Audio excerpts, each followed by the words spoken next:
channel. This is Simran and welcoming you all to another study vlog. Basically preparing for my physics exam. So today is Saturday and it's currently 6 p.m. and मेरा exam है Monday को and I have 7 chapters to do. So मेरा आज target है कि मैं 4 chapter कर लूँ, बाकी 3 चैप्टर मैं कल कर लूँगी क्योंकि कल संडे है. So let's start with making a to-do list and काम स्टार्ट करते हैं.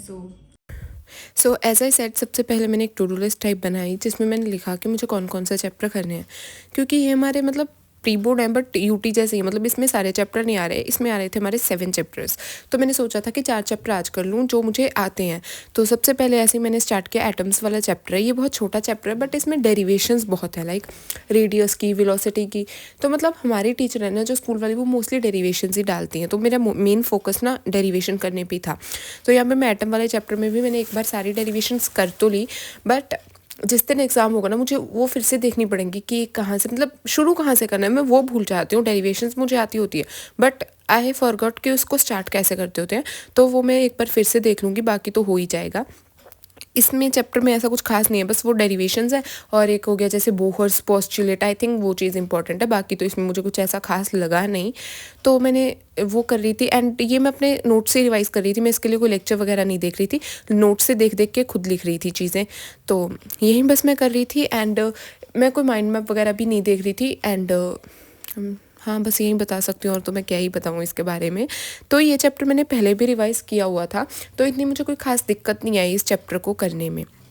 सो एनीवेज़ ये चैप्टर को कंप्लीट करने के बाद मैं रात को पढ़ने बैठी थी, और सबसे पहले मैंने वो चैप्टर पे टिक लगाई कि वो चैप्टर मेरा हो चुका है. एंड रात को मैंने स्टार्ट किया था dual nature of matter and radiation. ये चैप्टर मैंने पहले भी 2-3 बार रिवाइज़ किया हुआ है, तो मैंने इसका सारा कुछ नहीं लिख के देखा. बस इंपॉर्टेंट चीज़ें जो मुझे लगा कि मैं भूल जाऊँगी वो चीज़ें मैंने दोबारा लिख के देख ली.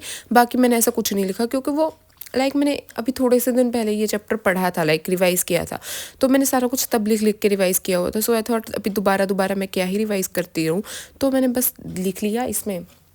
एंड इसमें मैंने थोड़े से टॉपिक, इसमें तो मुझे एक ही फार्मूला मिला, वो डी ब्रोगली वेव इक्वेशन वाला, वही फार्मूला था, और इसमें कोई फार्मूला नहीं था.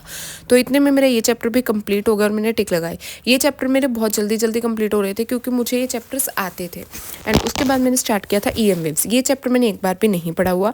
एंड यहाँ पर थोड़ी सी वीडियो क्वालिटी बदल गई है, क्योंकि ये मैं अपने मम्मी के फ़ोन से रिकॉर्ड करी थी कि मेरा फ़ोन चार्जिंग पे था. तो यहाँ पे मैं EM वेव्स वाला चैप्टर करी थी आशु सर के लेक्चर से. एंड इसमें एक प्रॉब्लम थी, वो तुम्हें मैं आगे जाके बताऊंगी तुम्हें. और EM वेव्स वाला चैप्टर कर रही थी मैं फर्स्ट टाइम पढ़ रही थी. एंड ये लेक्चर भी ज़्यादा नहीं था, आधे घंटे का था. बाकी टीचर्स ने इसको 1-1 घंटा 2-2 घंटे में पढ़ाया होता है. सो मैंने आशु सर का लेक्चर चूज़ किया, बट बाद में मुझे रियलाइज़ हुआ कि मैंने बहुत बड़ी गलती कर दी ये लेक्चर चूज़ करके. जब मैंने कमेंट सेक्शन खोला तब मुझे पता लगा, दैट्स वाई. तो तुम्हें भी मैं एक सलाह दूंगी कि तुम भी लेटेस्ट लेक्चर देखा करो, ज़्यादा पुराने लेक्चर मत देखा करो, क्योंकि सिलेबस का डिफरेंस हो जाता है कई बार.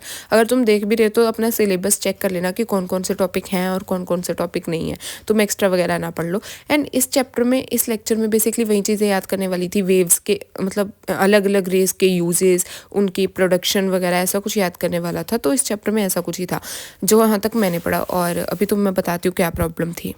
सो अभी अराउंड हो रहे हैं 11 PM and I am done with EM waves वाला चैप्टर. बट प्रॉब्लम इज़ दैट जो मैं लेक्चर देख रही थी ना, वो 3-4 साल पुराना था. सो उसमें वो वाला टॉपिक नहीं था, डिस्प्लेसमेंट करंट और मैक्सवेल इक्वेशन. तो आई थिंक वो मुझसे खुद से पढ़ने पड़ेंगे, या मैं कोई और लेक्चर देखूँगी उन 2 टॉपिक्स के लिए, बट वो अभी नहीं, अभी कोई और चैप्टर स्टार्ट करते हैं. So let's start another chapter. उसके थोड़े टाइम बाद मैंने स्टार्ट किया था इलेक्ट्रिक चार्जेस एंड फील्ड्स वाला चैप्टर, क्योंकि ये चैप्टर भी मुझे आता था, इसलिए ये चैप्टर मैंने स्टार्ट किया. इसमें मैं सिर्फ डेरिवेशंस कर रही थी और ज़्यादा कुछ नहीं कर रही थी, क्योंकि मतलब ये चैप्टर मुझे आता था. Axial point, equatorial point, torque, ऐसे कुछ डेरिवेशंस कर ली, जैसे गॉस थ्योरम की वो कर ली, क्या कहते होते हैं, उसकी प्रूफ कर लिया, ऐसा कुछ ही कर रही थी. इसमें मैंने ज़्यादा थ्योरी नहीं पढ़ी, क्योंकि ये चैप्टर बहुत बार पढ़ा हुआ है, बस डेरिवेशंस याद करनी थी. सो एनीवेज ये चैप्टर भी मेरा पूरा हो गया, मैंने टिक लगाई. So that's it for this vlog guys, hope you guys like this one. अगर तुम्हें पसंद आई तो सब्सक्राइब कर देना चैनल को, क्योंकि आएगी 1 day बिफोर माई फिजिक्स का exam. Bye bye, take care.